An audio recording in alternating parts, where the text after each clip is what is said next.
Hello, everyone. Welcome.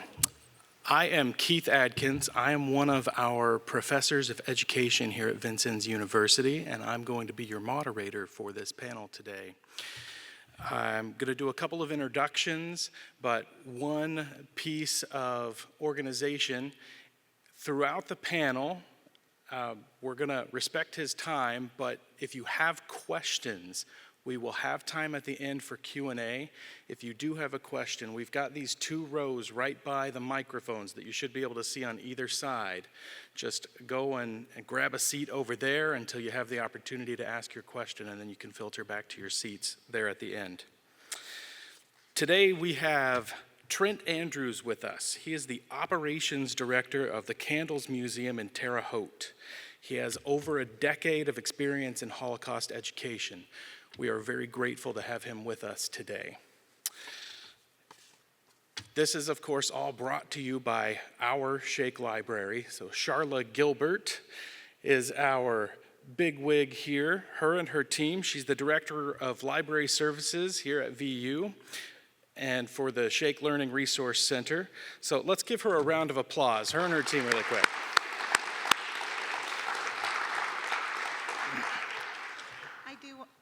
Can you hear me? Okay. I do want to thank you all very much for attending today. This has been a great deal of work and effort, and I'm so excited to just have Trent here for his presentation. And I hope that if you haven't already seen the exhibit, that you go over there. I think you'll find it very impactful. And if there's any questions or anything that I can do for any of you, I'm sitting right over here. So, and I'll be here for most of the day. There's a second presentation, same thing at 1 o'clock. So. All right, one more time for Charla.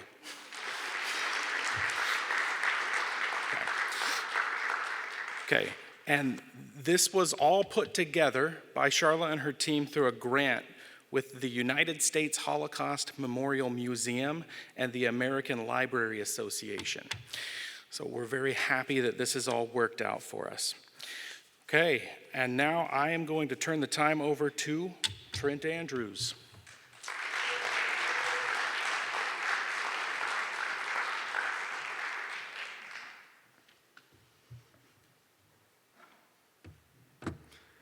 Hello, can everybody hear me? Thank you all for being here today. I'd like to thank Vincennes University and the Shake Library for inviting me here to tell Eva Kor's story. My name is Trent Andrews. I'm the operations director at the Holocaust Museum in Terre Haute, Indiana. We tell the story of Eva Kor and other Holocaust survivors that lived in the Terre Haute community to teach about the Holocaust. Eva Kor was a survivor of Auschwitz. Her husband, Michael Kor, was a survivor of slave labor in Buchenwald. And Walter Sommers grew up in Nazi-occupied Germany, and his family ended up fleeing after the events of Kristallnacht. We are open for private tours for schools, and we see around 8,000 students per year, 10,000 to 12,000 visitors per year coming to the museum for tours of the Holocaust and the survivors' experiences. First, I'd like for you guys to watch this introductory film about Eva Kor. It's going to give you a very basic overview of her experiences during the Holocaust, and then I'll go back through and give some additional details.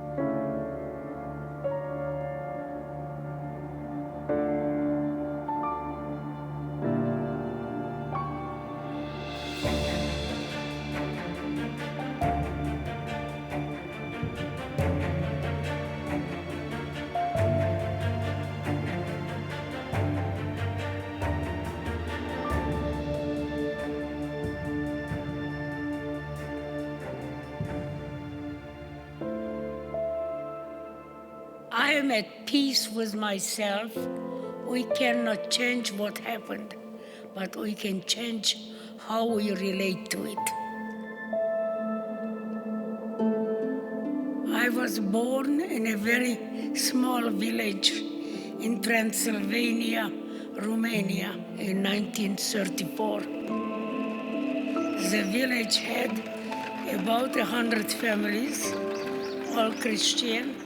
We were the only Jewish family.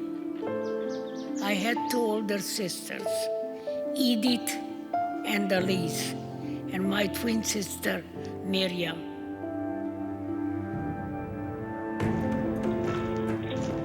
By May of 1940, Hungary occupied Transylvania, and with the occupation, everything changed.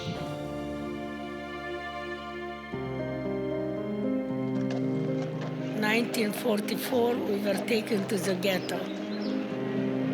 There was only one building, the commandant's headquarters, so we built our tents out of sheets and blankets. We kept telling ourselves that as long as the family is together, somehow we are going to make it. We were taken out from the ghetto and loaded into cattle cars. The cattle car had about 100 people. We were standing and leaning against each other. There was no place to sit. Between each two cattle cars, there was a booth with a Nazi guard with a gun, and he told us, if anybody will escape, I am going to shoot.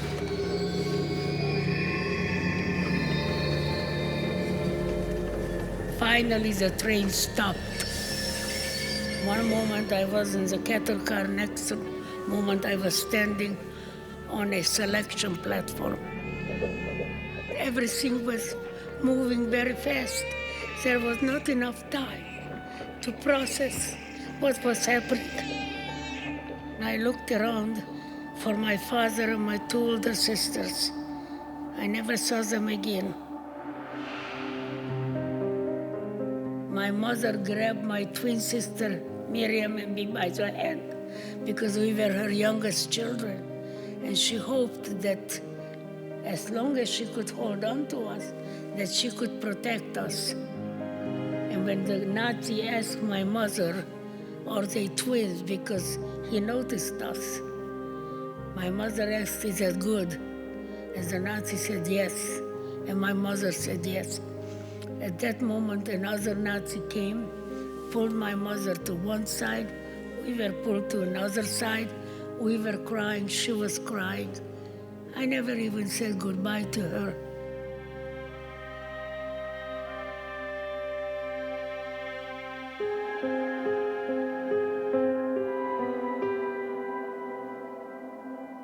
In the barrack, we were little girls from age 2 to age 16. By 8 o'clock every morning, we were back at our barrack for Dr. Mengele's daily inspection. Mengele had a nickname. He was called the Angel of Death.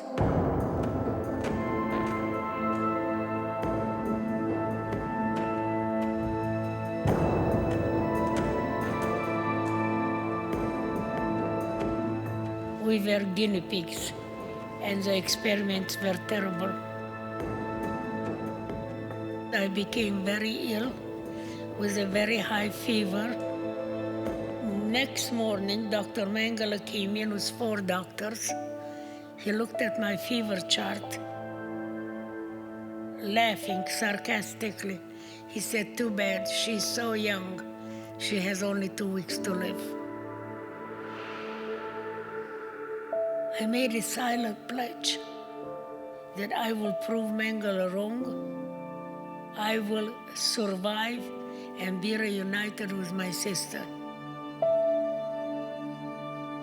Me worrying about Miriam and Miriam worrying about me kept that very important link, touching a human being alive.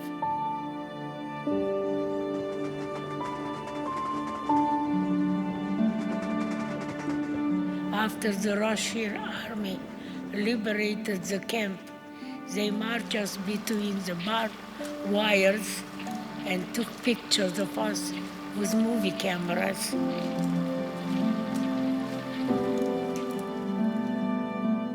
Miriam and I were 11 years old, and we survived hell on earth. We arrived home in October of 1945. In my childish mind, I thought that if Miriam and I survived with the two youngest ones, somebody else from the family should have survived.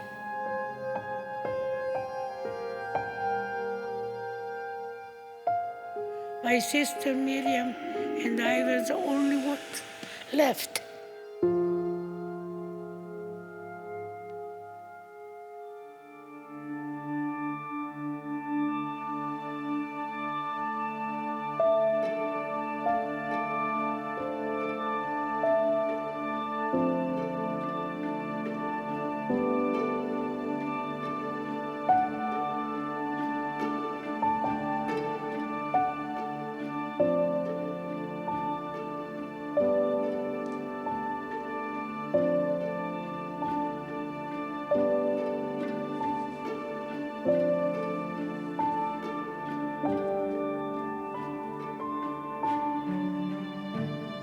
I like the acronym because we use candles to illuminate, and I wanted to illuminate this dark chapter of the Holocaust.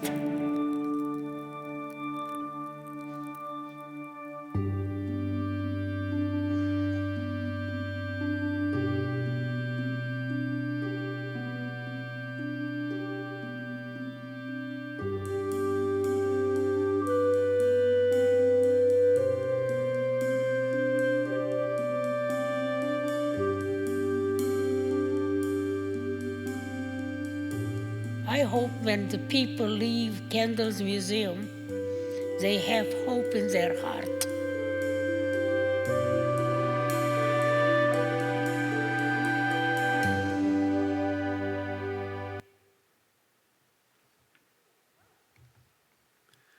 Eva Mozes Kor was born in Ports, Romania in 1934. This was in the Transylvania region of Romania. It was on the northwestern portion of Romania, bordering the country of Hungary. Eva's family consisted of her father, Alexander, mother Jaffa, Ida Elise, and her sister Miriam. You'll see photos of them here in just a moment. Eva's family, these 6 people were the only Jewish family in the village. At one time, the Moses family had about 13 members living in the village. That would be Eva's father's brothers and their families as well. But over time, Alexander had actually purchased the farms that they were operating.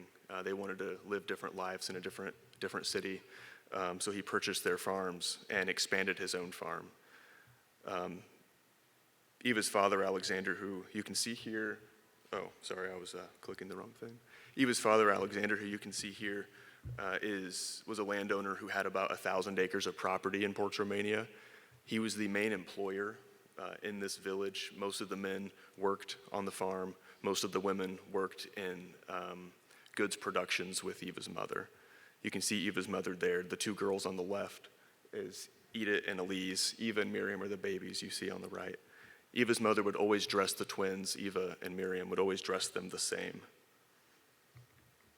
The village of Ports, Romania only had about 300 people living in it. You can see the village there. That's a modern photo of the village, but to Eva's account, it looks very similar today as it did in the 1930s.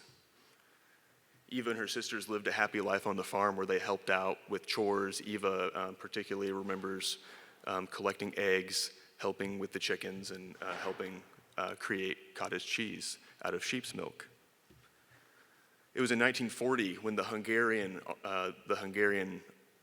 government allied with the Nazis in Germany, and part of this partnership included the country of Hungary to occupy the village of Ports, Romania. They actually had annexed Transylvania, Romania, were claiming the territory for their own, and In doing this, following Nazi policies, the Hungarian Nazis occupying Eva's village and this region of Romania were responsible for rounding up around 400,000 Jewish people that were living in Hungary and the newly annexed portions of Romania.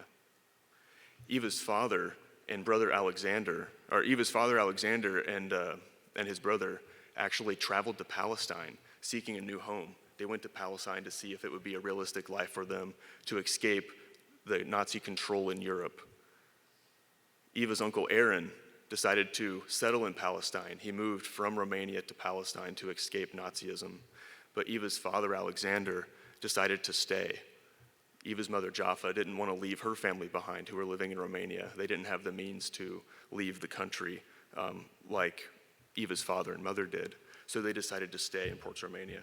And they lived under occupation for about the next 4 years. It was in the March of 1944 when Eva and Miriam, they were about 10 years old. The Hungarian police authorities were stationed in the village. They were rounding up Jews in nearby cities, nearby towns, and that included the Mozes family in Ports Romania, the one Jewish family in this village in the middle of nowhere. Hungarian authorities came in, loaded them onto a cart, and sent them out of town towards the nearby city of Shimleu Silvanie, where the local synagogue was located. All of the villagers in this village worked for Alexander Mozes and the Mozes family. The farm provided a livelihood for everybody in that village. And yet, when the family was being taken away, none of the villagers offered to help or tried to stop the Mozes family from being taken away. If they would have assisted, they could have been possibly persecuted as aiding in the hiding of a Jewish family or something like that. So the choice they had to make there was probably very difficult. The family was sent to what was called the Chehi Ghetto. It was a former brick factory in the town of Shimleu Silvanie.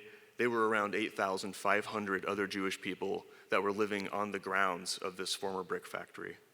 And they were in this ghetto from March until about May of 1944. In May or early June of 1944, all 8,000 inhabitants of the Chehi Ghetto were loaded onto cattle cars. They were told that they were going to be transported to labor camps in Hungary that would have been taking them west into Hungarian territory. Instead, they were transported north to Auschwitz, Poland, where the Auschwitz death camp was located. They were in the car for about 4 days. 4 days journey from Romania to southwestern Poland to the Auschwitz camp complex. During this time, the people in the cattle cars were not offered any food or water. The people in the cattle cars, the prisoners, had to trade gold watches and valuables that they had in their possession in exchange for water. It was also through this exchange of goods and water that the people in the cattle car were able to identify where they were being taken as they heard the languages changing from Hungarian to Romanian to some Polish to then German. And when they started hearing German, they knew that they had been transported to German-occupied territories. You'll see a video here of Eva discussing her arrival at Auschwitz.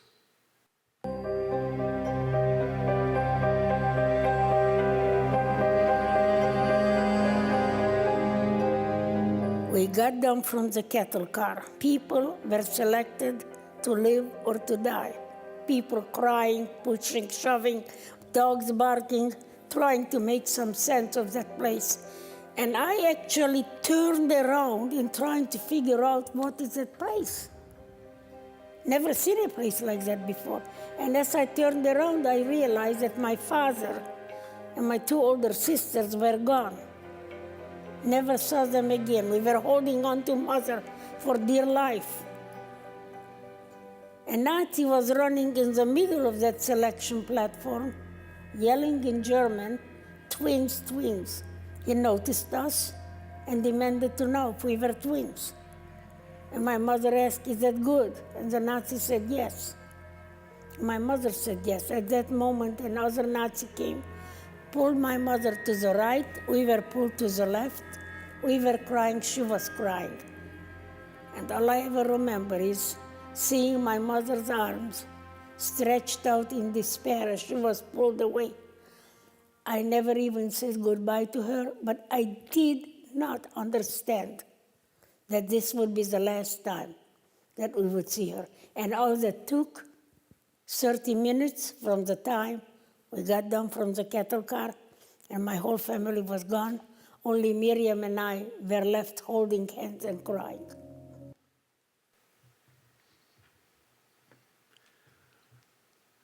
After only being in the camp for 30 minutes, Eva realizes that she has lost track of her mother, father, and 2 older sisters. We discovered later that the family had been taken directly to the gas chambers with around 7,800 other Jews that had arrived on that one transport. They arrived in the Auschwitz concentration camp, which was one of 3 camps as part of the Auschwitz camp complex. Auschwitz II-Birkenau, where the Mozes family arrived, was designed specifically to eliminate as many Jewish people as possible. The camp was designed for its efficiency, and it was actually constructed using slave labor from the Auschwitz I camp complex. So Auschwitz had 3 main camp complexes, 1, 2, and 3, and it had over 40 sub-camps, which were used as slave labor complexes. Here you can see Auschwitz I. This camp already existed. It wasn't a concentration camp, but it was a Polish military barracks. When the Nazis had defeated the Polish army and occupied Auschwitz in Poland, they occupied this area and had converted it into a prison camp for prisoners of war from the Polish army. It was later used to house political prisoners transported from occupied German territories. It was the Polish prisoners of war and political prisoners that were used as slave laborers to construct the Auschwitz II-Birkenau complex, the extermination center. It had 4 gas chambers within it, and each gas chamber could hold over 1,000 people. You can see the scale of Auschwitz-Birkenau here in the photo on the right. The camp could hold about 110,000 prisoners at one time, and at its max capacity, there was 150,000 prisoners documented being within this camp complex. Each one of those barracks that you see in the photo would have 3-story high bunk beds. Each bunk bed would house 5 to 6 prisoners, 18 people per set of beds. And there could be between 30 and 40 sets of bunk beds in each one of those barracks.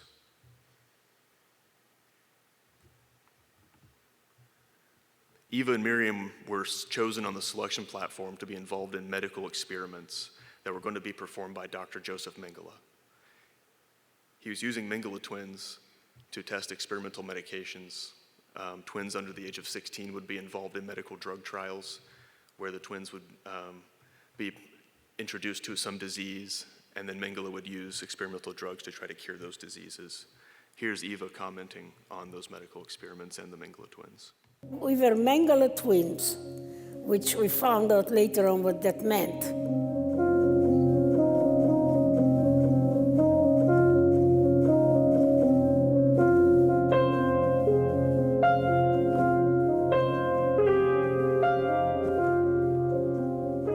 Mengele would count us every morning, and he wanted to know how many guinea pigs he had this day. I was used in 2 types of experiments. Monday, Wednesday, Friday. They would put me naked in a room with my twin sister and many other twins up to 8 hours a day. They would measure every part of my body, compare it to my twin sister, and then compare it to chart. On alternate days, Tuesday, Thursday, Saturday, they would take us to a blood lab. They would tie both of my arms to restrict the blood flow, take a lot of blood from my left arm, and give me a minimum of 5 injections in the right arm. The content of those injections, we didn't know then, nor do we know today. After one of those injections, I became very ill with a very high fever. My legs and arms were swollen and very painful. I was trembling as the August sun was burning my skin, and I had huge red spots covering my body. The next visit to the blood lab, they didn't tie my arms. Instead of that, measure my fever. And I was immediately taken to the hospital. The hospital was another barrack, but it was filled with people who looked to me more dead than alive. Next morning, Mengele came in with 4 other doctors, never ever examined me. He looked at my fever chart, and then he declared, "Too bad, she's so young. She has only 2 weeks to live."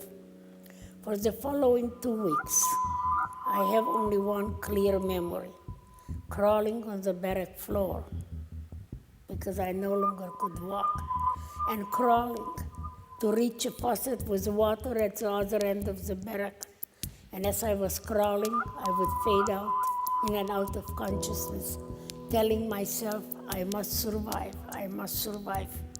After 2 weeks, my fever broke, and I felt immediately a lot stronger. It took me another 3 weeks before my fever chart showed normal. Miriam, when I got back, she was sitting on the bed, staring into space. When I asked her what happened to you, she said, I cannot talk about it, I will not talk about it, and we didn't talk about Auschwitz until 1985. Eva and Miriam were 2 of approximately 3,000 twins that were experimented on in Auschwitz by Dr. Joseph Mengele. Of these 3,000 twins that were experimented on, there were only around 200 that had survived to liberation. Other subjects that Mengele was studying included Doors, gypsies, and people with physical abnormalities. He wanted to figure out how people born with physical disabilities were created, and could those genetics be controlled to either create or prevent desirable and undesirable effects. So he did a lot of experiments regarding DNA testing as well, but the main portion of his work was doing medical drug trials. There were pharmaceutical companies in Germany that would contract Mengele to test out their new drugs, and he had an endless supply of test subjects coming into the camp complex. He would use twins so that he could have one as a control and one as the subject. In many cases, Eva was the subject, the one being experimented on. Miriam would act as the control. Eva was involved in 3 experiments that we know for sure are on paper. Not many records survived from Dr. Mengele's lab, but we know Eva was involved in a scarlet fever experiment. Miriam was as well. Eva was involved in a syphilis experiment and a tuberculosis experiment. Eva actually left Auschwitz with latent tuberculosis in her left lung and carried that disease with her for the rest of her life. Miriam was involved in some unknown experiment that actually stunted the growth of her kidneys, and as she grew into adulthood, her kidneys never grew past the size of a 10-year-old child. This became a problem later in life as her kidneys started to fail, and she had a kidney transplant, but her body had rejected that kidney transplant, formed cancerous polyps, and she ended up dying of cancer. That instance of Miriam contracting or figuring out that she had this kidney disease is what stemmed Eva and Miriam to create the Candles organization and start trying to find the records from Dr. Mengele's labs. So Eva and Miriam were experimented on for about 7 of the 9 months that they were in Auschwitz until January. It was actually in November when the experiment stopped. The Russian army had been approaching the camp. Eva could hear battlefield in the background. She could hear bombs going off and guns being fired, and every day it seemed to get closer and closer to the camp. The prisoners in the camp knew that liberation was coming, and the Germans did too. The Nazis started evacuating important personnel in November of 1944. And by December of 1944, the camp was left with just bare-bones staff and around 60,000 prisoners of that 110,000 prisoner capacity. So it was just over half capacity in December of 44, and then come middle of January 1945, the Russian army had advanced so close to the camp that the Nazis needed to remove all assets from Auschwitz. The collapse of the Auschwitz camp complex was inevitable. The Russian army was not going to be stopped by the Germans that were there, so they evacuated Auschwitz in the middle of January, and they took around 60,000 slave laborers with them to be redistributed into other camps. The Nazis left behind people that were deemed undesirable for slave labor. That included women, children, and sick people. Women and children included Eva and Miriam and the twins that were being experimented on. They were left behind in the camp with around 3,000 other inmates that were deemed unfit for slave labor. So when the Russians arrived at the camp in January of 1945, Eva, Miriam, and around 3,000 other people were left locked in the camp by the Russian army, or by the German army, as they had escaped Auschwitz. Here you can see a picture of Eva and Miriam at liberation. I'll actually go back one photo here. Eva and Miriam at liberation, the two girls you see in the very front of the photo here. Eva on the left, Miriam on the right with the jacket unbuttoned. They were in the front of the line in the liberation film that was created by the liberating Russian army. Here's Eva and Miriam returning to Auschwitz, recreating that liberation that they had experienced, I think it was 40 years before. This was in 1985 when this photo was taken. And that photo of Eva and Miriam at liberation is actually displayed in the Auschwitz Museum at the Auschwitz complex. You can go and tour the place. You can see a photo of Eva here on the right pointing at herself in the Auschwitz Museum in Poland. Eva and Miriam were free from Auschwitz, but they were 11 years old at this point. They just turned 11 years old, and as 11-year-olds, they didn't know how to go from Auschwitz in Poland all the way to Ports, Romania. They knew they were on a train car for 4 days when they were sent there, and they knew that's what it would take to get back home at least. Eva and Miriam had no parents or guardians to take care of them, so as the Russian army was establishing displaced persons camps throughout Europe, newly liberated Europe, they actually had assigned Eva and Miriam to live in a nearby orphanage. So at 11 years old, Eva and Miriam were adopted into a Catholic orphanage. The orphanage had promised the Jewish children that were being adopted there that they would find them safe passage to Palestine. Eva did not want to go to Palestine. She knew she had an uncle living in Palestine, but she still held on to hope that her family would be waiting for her back at home. So she and Miriam started working on a way to get back home. One of those displaced persons camps that the Russians had established was right outside of the orphanage. And it just so happens that a woman who lived in a nearby village to Ports, Romania, was a friend of Eva's mother, was living in that displaced persons camp right outside of the orphanage. Eva and Miriam recognized her and asked her to come and please adopt them as their aunt, remove them from the orphanage, and she could travel with this woman named Mrs. Chengri from Poland back to Romania. They were going to be going to a very similar location. In fact, Ports was just the next train stop down the line. So Mrs. Chengri did just that. She adopted Eva and Miriam and transported them back to Ports, Romania. That journey took another 9 months after Eva was liberated from the camp. So she spent about 9 months in Auschwitz and then another 9 months traveling back home from the orphanage to her village. When Mrs. Chengri arrived at her home in Shimleyu-Sylvaniye, she knew that Ports was just the next train stop over, so she put Eva and Miriam on a train by themselves to go to the next village.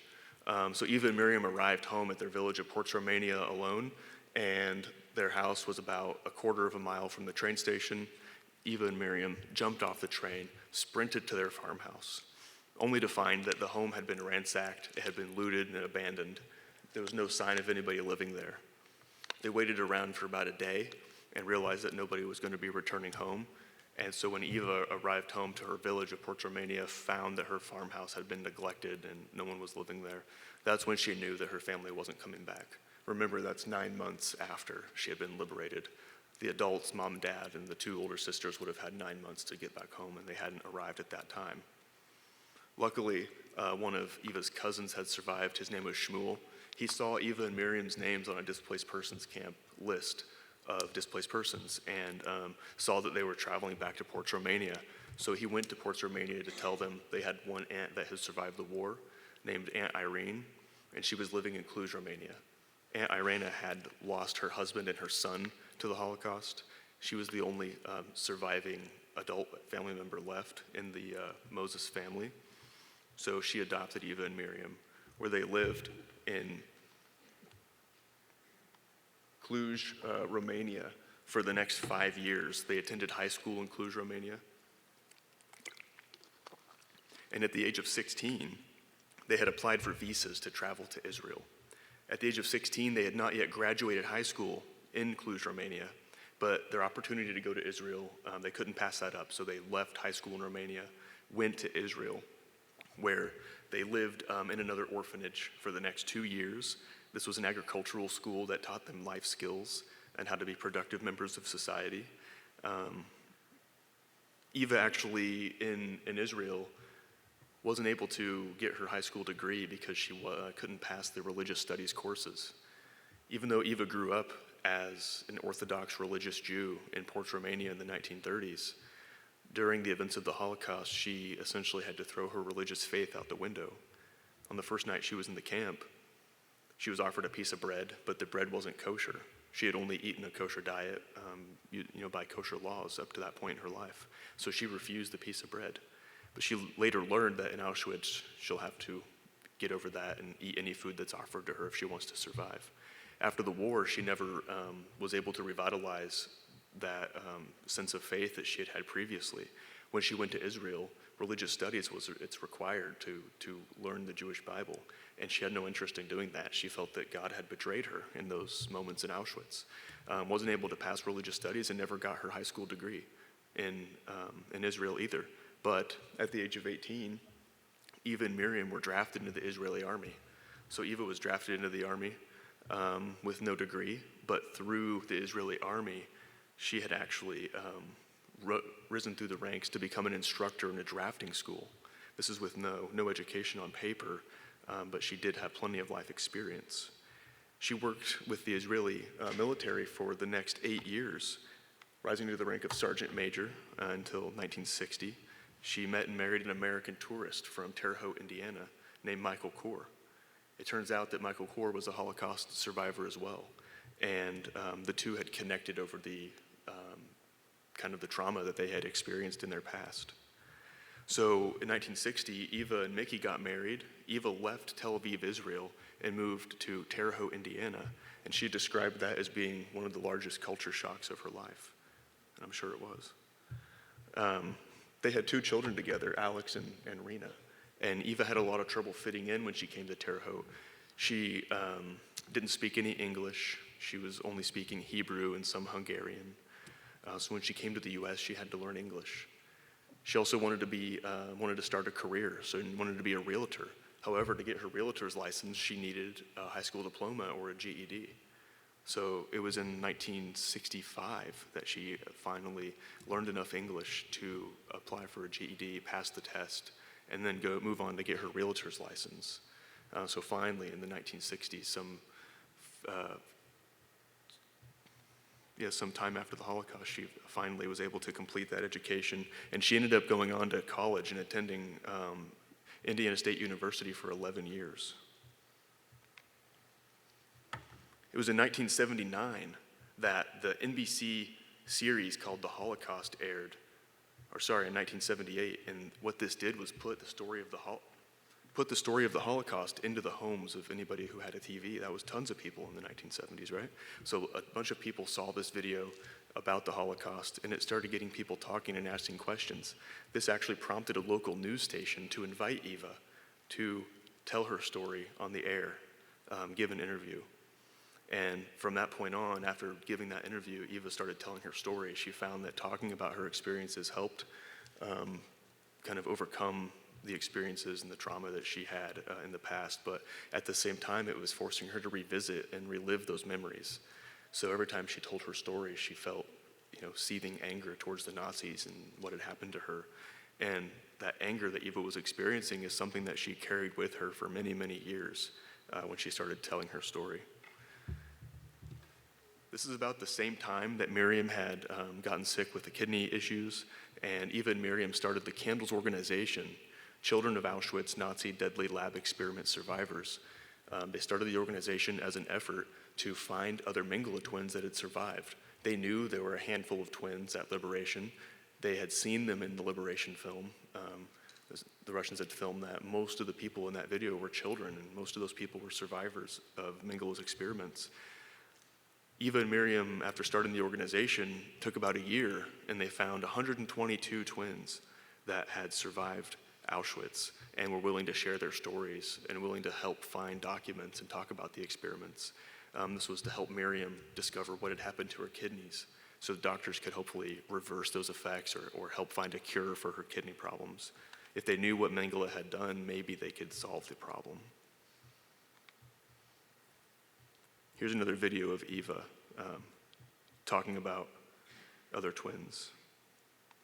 When I asked her what happened to you, she said, I cannot talk about it.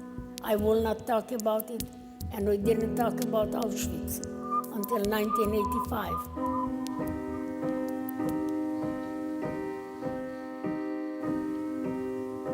And I asked her in 85, Miriam, do you remember?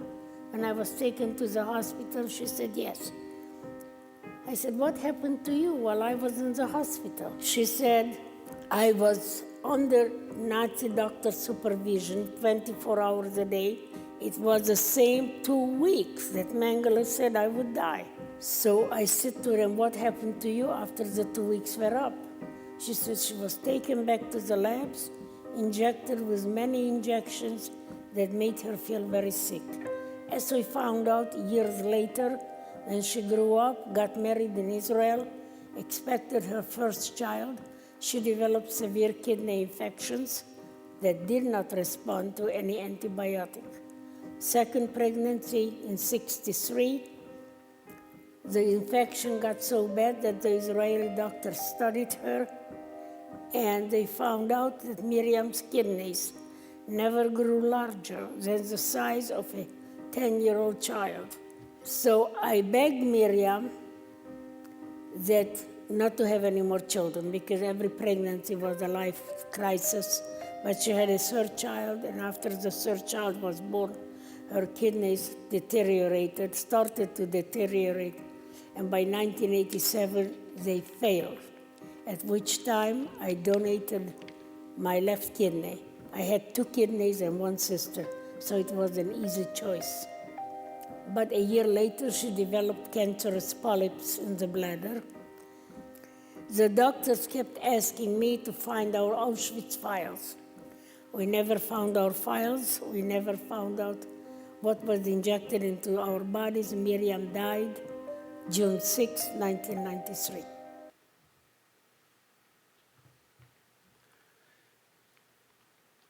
The original Candles Holocaust Museum in Terre Haute was opened actually as a memorial to Miriam.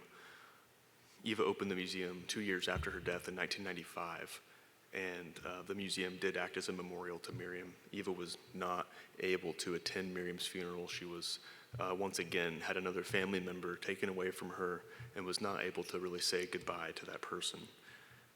Miriam was living in Israel at the time of her death, and Eva in Terre Haute wasn't able to make it to Israel before the funeral. So in 1995, Eva opened the museum.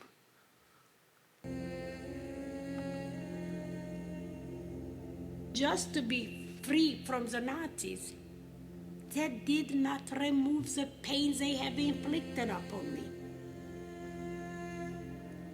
There might be another way that survivors can heal themselves.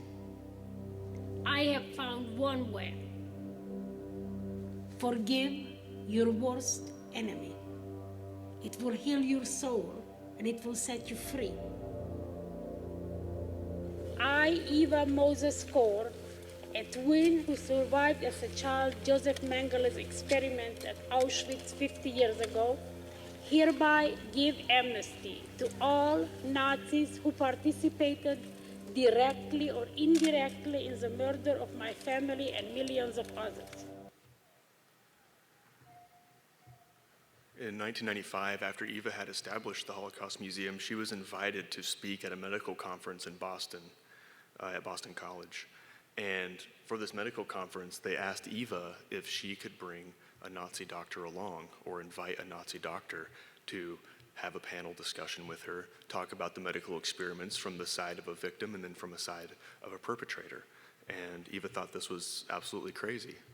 But after thinking about it for some time, she remembered seeing a Nazi doctor who had been acquitted of his crimes in Auschwitz. He had been responsible for saving Jews by falsifying experimentation documents, was forgiven of his crimes, saw his name in a documentary, was able to get his contact information and have communication with him. His name was Dr. Hans Munch.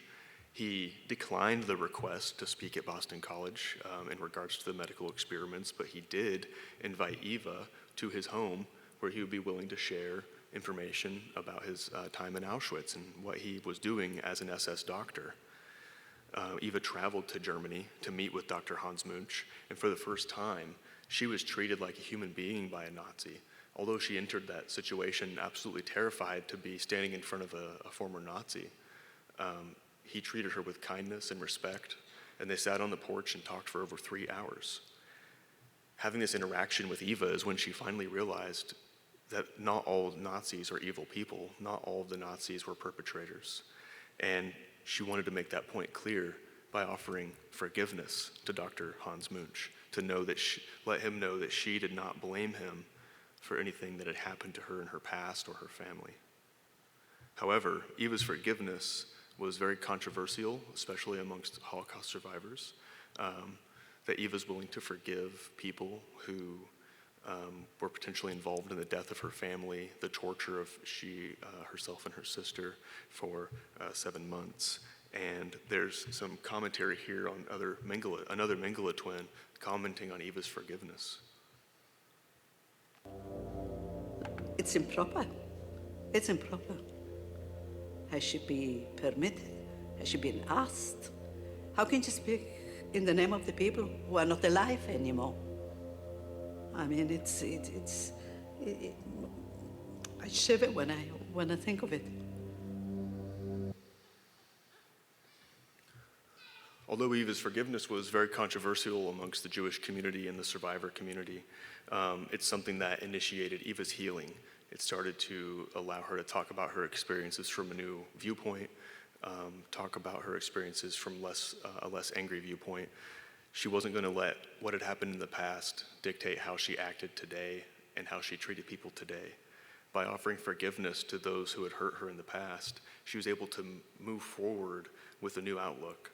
And that's what turned Eva into a positive, inspirational speaker that many people knew from probably the mid-1990s till her death in the early 2000s. Eva was a much brighter and happier personality, able to talk about her experiences much more openly. And not only that, she became an advocate for forgiveness as a pathway to healing. And that also drew a lot of people in who had suffered trauma, looking for ways to heal from that trauma. And this is what became Eva's main priority in life, was talking about her experiences during the Holocaust, using the Holocaust Museum in Terre Haute as a vessel to teach people about healing, teach people about how to prevent past atrocities that have happened in the past, use her story as a tool to help others. And she did so for about 8 years until 2003, when the original museum that Eva had established was firebombed by an anti-Semitic arsonist. Somebody had vandalized the museum, had burned down the original facility by throwing a Molotov cocktail through the front window. They'd also spray painted "Remember Timothy McVeigh" on the side of the building, the Oklahoma City bomber. Somebody was arrested for the crime of arson, for burning down the museum. However, that person was never convicted of the crime, as there wasn't enough evidence to prove that person did it. Back in those days, Eva was running this operation kind of with herself and a couple of volunteers, and they didn't have the resources to have the security and cameras and stuff like that we do today. They were never able to prove that individual had burned the museum. You can see images of the fire here. It was a complete loss.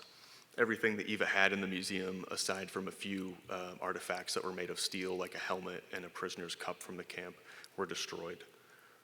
Any piece of documentation that she had collected on the Mengele twins, the experiments, was all within this museum, and it was all lost in the fire. Luckily, there were some reproductions of those things made before the fire, but a lot of the original documentation that Eva had collected was destroyed. After 2 years, Eva had raised enough funds to establish a new museum. So in 2005, the new Candles Holocaust Museum was established. It was about 3 times bigger than what the previous museum was. The intents of the arsonist had kind of been overcome at that point, and instead of candles being destroyed by this fire, it actually had grown into a much larger organization, a nonprofit organization with huge support from board members and the community. In that 2 years that the museum was out of commission, Eva was able to raise over $500,000 from the community to help rebuild the place. And now what the museum does today is talk about Eva's story, use the power of forgiveness to send people down a pathway of healing, use other survivor stories to talk about the Holocaust. And we're the only museum that's honoring the Mengele twins, the only museum that puts an emphasis on the importance of the children of Auschwitz, the kids that were being experimented on, the kids that were suffering under Nazi imprisonment. We have this amazing program called Dimensions and Testimony that allows you to interact with a Holocaust survivor. Eva Kor, even after she passed away in 2019, her story has been preserved in this interactive program where you can still have a conversation with her through an interview process. If you ask a question, you'll get her most relevant responses back. Real questions and real responses that she had given in previous interviews were saved into a database that you can now access by asking. And I think that this program is being featured in the Shake Library as part of the Americans in the Holocaust exhibit. The program is called Dimensions and Testimony, and if you haven't had a chance to use it, I definitely recommend you do that. The museum is open to the public. Now we're open to the public 3 days a week. And like I mentioned earlier, we see around 10 or 12,000 visitors every year. The museum is fully funded by donations. We have lots of individual funders to help keep the museum going. We have a small staff that works on grant writing to receive grants from the community. But we are fully funded on donations, and people can support the museum not just by giving us donations and supporting our mission that way, but by attending programs. And when we have successful programs, it shows our funders that their money is well invested, and it allows us to be eligible for additional funding. But what I'd like to do now is take some time to... But what is my sorry. forgiveness? I like it. It is an act of self-healing, self-liberation, self-empowerment. All victims, all hurt, feel hopeless, feel helpless, feel powerless. I want everybody to remember that we cannot change what happened. That is the tragic part. But we can change how we relate to it.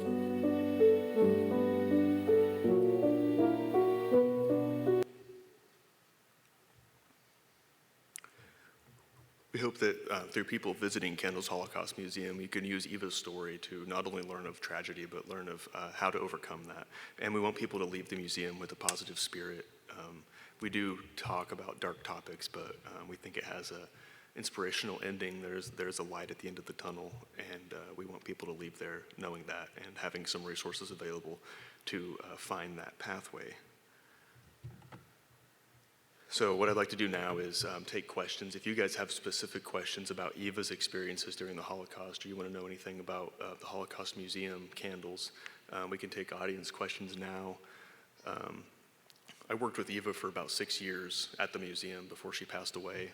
I traveled to Auschwitz with her 2 times and then once without her being there. I've been back to her village of Ports, Romania, and toured historical sites with her there as well. So I know some of the things that Eva's experienced pretty well. So if you want an insider's look at some of that stuff, I'd be happy to share some stories.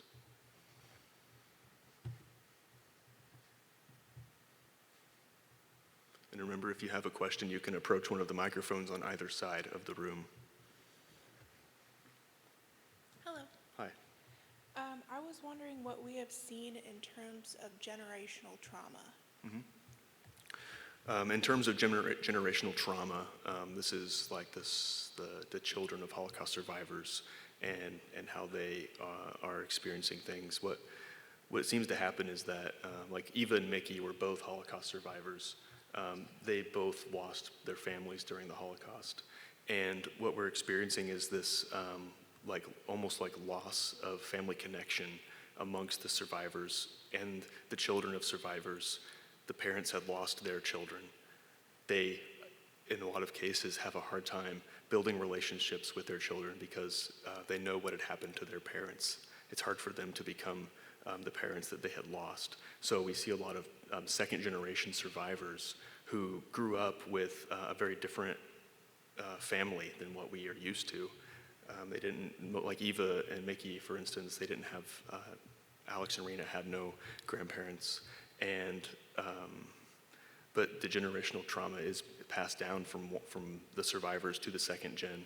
And now we're starting to see this come through in third generations who feel a sense of responsibility for telling their family stories. This happens with second generation and third generation, a sense of responsibility. And it's connected to a sense of guilt whenever they aren't actually able to do much and to honor their family's story who have a Holocaust survivor in the past. But it does come connected to a sense of guilt that they feel responsible for doing something to honor the family, doing something to prevent that from happening again. So the ones that we see who are actively participating and sharing their family stories, I think are the ones who are beginning to work through the things that their families, their mothers and fathers and grandfathers had experienced. Thank you. So with Eva's passing, does her husband or children come into your guys' museum and share her story? Yeah, so Eva passed away in 2019. We've been operating for 5.5 years without Eva's presence in the museum now. And Eva's husband passed away in 2021, October of 21, but up to that point, he was as active as he could be with the museum. He did continue to be a part of telling his story up to the time that he died. Eva's children, daughter Rena, she is living on the West Coast and isn't as involved with candles as Alex, but Eva's son Alex is involved with candles. He's telling his mother's story. He's an active board member for the organization. But yes, Alex does take his responsibility in telling his mother's story very seriously, and he actually tours all over the United States to tell Eva's story. And he just came out recently with a new book about his mother and his father and what it was like growing up with survivors as parents. So that may be relevant to the generational trauma question as well, Alex's book. Okay, thank you. Hello. Outside of this in the museum, how are other ways that you use Eva's mission for forgiveness and her story to, I don't know how to word this, to show it and kind of let it move forward in today? 'Cause that's a hard topic for people. It is. So we keep Eva's story alive, not just in the museum, but in classrooms, in libraries, and schools. When Eva's documentary, Eva A7063, came out, I think in 2018, there was a grant that had actually provided a copy of that DVD for every school in Indiana, so it got Eva's story into every classroom. Eva's book is on a list of books that can be read for Holocaust education, and we actively have classroom copies, classroom cases of books being shipped to schools in Indiana. So if we can't get people to come to the museum to learn the story, we have avenues for bringing our information and our message to those other organizations. We do classroom talks, we can do Zooms, do online talks, library talks, even lunches. We have members of our community that would be willing to sit down with anybody over a cup of coffee and talk about Eva's experiences or what the museum can do to help move Holocaust education forward. Thank you. You're welcome. Any other Hi. questions? Just a quick statement. I've been to the museum. It's wonderful. Thank you for getting it back open. For the holograms, did I understand right that there are other survivors that tell their story? Yes, that's correct. The Dimensions and Testimony program that we have at Candles is capable of displaying the stories and sharing the stories of 12 different Holocaust survivors. We generally feature Eva because her story is cohesive with the main exhibit, but when we have groups that come in that are interested in hearing another survivor, or maybe they've already interacted with the Eva program, we do have 11 others besides Eva that we can pick from. Each one of them has a unique story. Each one of them can answer over 1,000 questions about their experiences.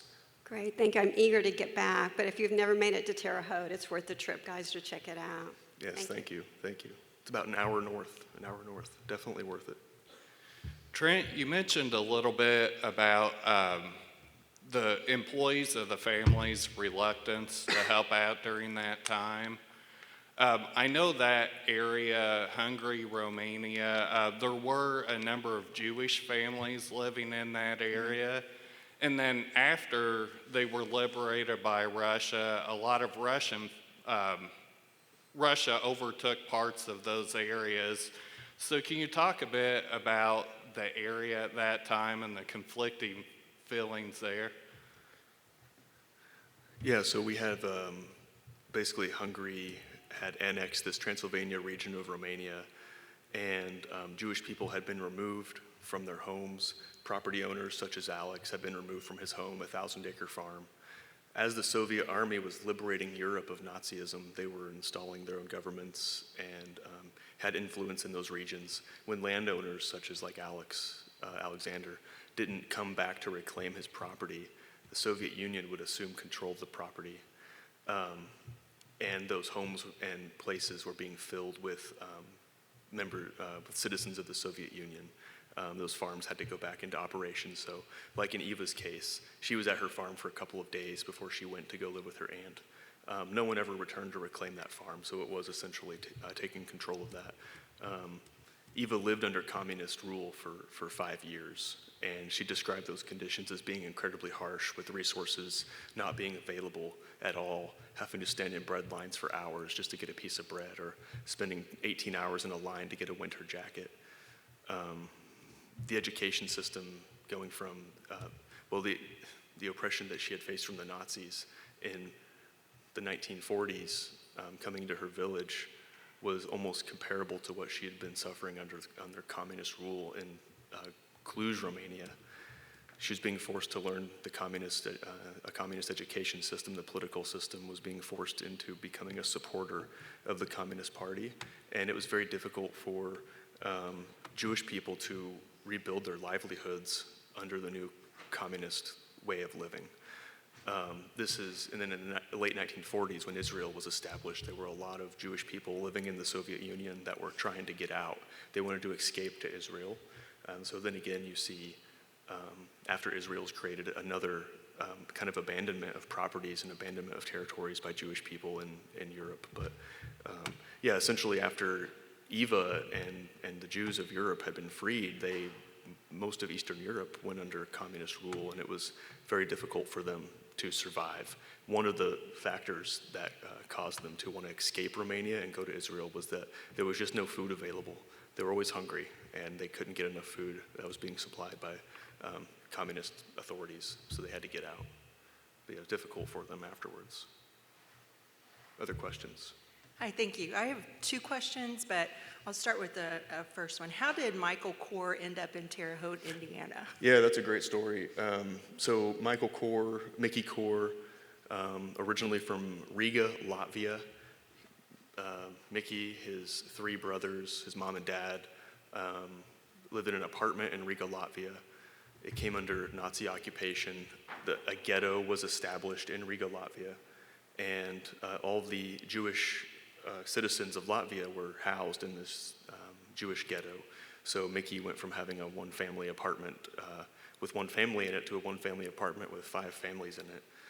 Mickey's father was killed on the first day that the ghetto was established. He had broken one of the new Nazi policies and was essentially used to set an example for Nazi policies, and they'll be taken seriously. So Mickey's father, Shlomo, was killed by the Nazis the first day of the ghetto established. The Riga ghetto was liquidated, meaning all of the Jews were transported elsewhere for slave labor, and the ones that weren't deemed useful were executed. The Riga ghetto underwent a selection in December of 1941, And during that selection, Mickey's mother was selected as not being fit for labor. Mickey and his brothers were chosen to be slave laborers with something like 30,000 other Jewish men and boys. They were taken by boat into northern German-occupied territory to the Stutthof concentration camp. Mickey's mother and around 20,000 other Jewish women and children were not selected to work. They were chosen to die in a mass grave just outside of the Riga ghetto in the Rumbula Forest. This is known as the Rumbula Forest Massacre, if you want to find out more about that. So Mickey and his brothers arrive at the Stutthof camp complex. They're separated there. They lose track of each other. They're sent in different directions to different work details. Mickey goes to Buchenwald, where he works as a slave laborer for 4 years, working in a stone quarry, breaking stones and transporting rocks, working in ammunition factories. After 4 years of slave labor, he's liberated by the U.S. Army. One of those liberators was from Terre Haute, Indiana. That liberator became friends with Mickey after liberation. Mickey worked as a translator because he could speak 3 languages at the time he was liberated. So he worked as a translator for the U.S. Army, became friends with Lieutenant Colonel Andrew Neff from Terre Haute, Indiana, and Andrew Neff is responsible for arranging Mickey's adoption. He was able to bypass the immigration quotas because he was directly adopted into a family. So Andrew Neff arranged his adoption. He was adopted by a Terre Haute family at the age of 17, and he completed his education at Indiana State University, taking night classes. But he ended up staying there ever since. He just lived in Terre Haute forever after that. You touched on this a little bit, but was Eva able to repair her faith with God before she passed? So if you were to ask Eva, do you still believe in God? She would say, yes, I do. But it's not the same God that she once believed in as a child. She now has a different perspective on what God is, does believe that there is some higher power and control, but had never rekindled the same relationship that she had previously. It was almost like she was hesitant to commit herself to it, so never really did. Still identified as being Jewish, was still very proud of being a Jewish person, but never was as devoted as she was when she was younger. But she would describe it as viewing God as a different God than when she was a child, but still did believe, yeah. Thank you. My second question has to do with the picture of the family. Yeah. How did she get access to that picture if they lost everything? Yeah, so, I can use this one as an example. This is a photo of the family. You can see this is right before they were taken to Auschwitz. This was probably in the spring of 1944. The Mozes family were relatively wealthy. They had family portraits done. If I can go way back. Sorry, I broke something. They had family portraits done, and Alexander was mailing those photographs to his brother who had immigrated to Palestine. So we have photographs that are in really great condition, and Eva had actually acquired those after she immigrated to Israel. Her uncle Aaron was living there, and he had saved the photographs of the family. He turned them over to Eva and Miriam after they turned 18 in Israel. There are other photos, like the one that I had there, that was crumpled and destroyed looking. When Eva and Miriam went back to their village and arrived at their home, almost everything had been looted from their house except for the family photographs. So the ones that are all roughed up like this and are kind of broken are photos that Eva and Miriam had collected from the floor of their parents' bedroom whenever they went back home to their village. Thank you. Any other questions? The museum, Candles, is always open if you've got, always open for questions. If you guys ever want to know anything about the Holocaust, we're always happy to share as much resources as we have available. Please check out our website, follow us on social media. We have, I think we're active on Facebook and probably Instagram. So connect with us there, learn about what kind of programs we have available. We have something going on at the museum almost every month, whether it be an online Zoom presentation or an in-person educational talk. So thank you everybody for coming and attending the presentation. Thank you to the Shake Library. I think your exhibit is going to be amazing, and wish you the best success in that.